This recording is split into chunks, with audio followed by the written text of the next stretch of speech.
कि 50-60 बरस गुजर चुके हैं, आप बहुत बूढ़े हो चुके हैं, आपकी उम्र 90 या 95 साल हो चुकी है। अब आप सोचिए कि आप एक समंदर के किनारे एक आराम कुर्सी पर बैठे हुए हैं।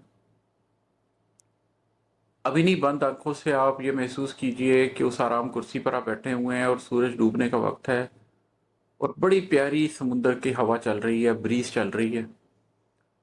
उस खूबसूरत साहिल के ऊपर जब आप अपने नंगे पांव आराम कुर्सी पर बैठे हुए हैं, हल्की हल्की हवा चल रही है, तो समुंदर की लहरें आ रही हैं और वो आपके कदमों से टकरा रही हैं और आप बहुत खुशी, बहुत तमानियत महसूस कर रहे हैं। अभी नहीं, बंद आंखों के साथ आप अपनी पिछली जिंदगी को मुड़कर देखिए कि आप जबकि आप 90 साल के, 95 साल के हो चुके हैं, तो आप पीछे अपनी जिंदगी को मुड़कर देख रहे हैं और आपके दिल में एक तशक्कुर का एहसास पैदा हो रहा है, एक खुशी का एहसास पैदा पैदा हो रहा है, एक तमानियत का एहसास पैदा हो रहा है। अब आप आहिस्ता आहिस्ता अपनी ज़िंदगी के उन सारे वाक़यात को याद कीजिए जिनकी वजह से आप 80, 85, 90 साल की उम्र में इतने खुश हैं, इतनी तमानियत है आपके दिल में। आप उन वाक़यात को याद कीजिए जिन्होंने आपकी ज़िंदगी में खुशियाँ दी।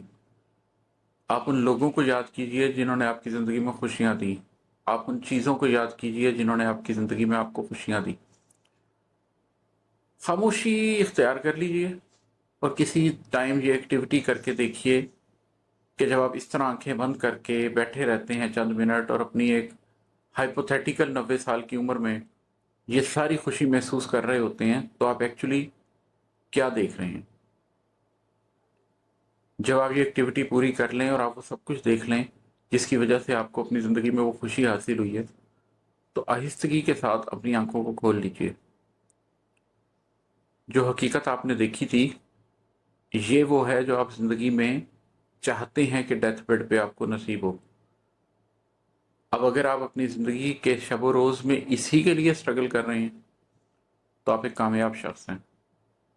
और अगर आपको ये एहसास होता है कि आपकी सारी स्ट्रगल किसी और चीज़ के लिए थी और इस छोटी सी एक्टिविटी में आपने जो देखा है वो कुछ और है, तो यकीन जानिए फिर आप 80-90 साल की उम्र में पीछे मुड़ के देखेंगे और पछताएंगे। तो ये एक्टिविटी आज ही कर लें, आज ही जान लें कि आपको क्या चीज़ खुशी देती है, ताकि आप उसी चीज़ के पीछे भागें और जब वाकई ही उम्र गुजर जाए तो आपको ये एहसास ना हो कि आपने किसी गलत रास्ते का इंतखाब किया था।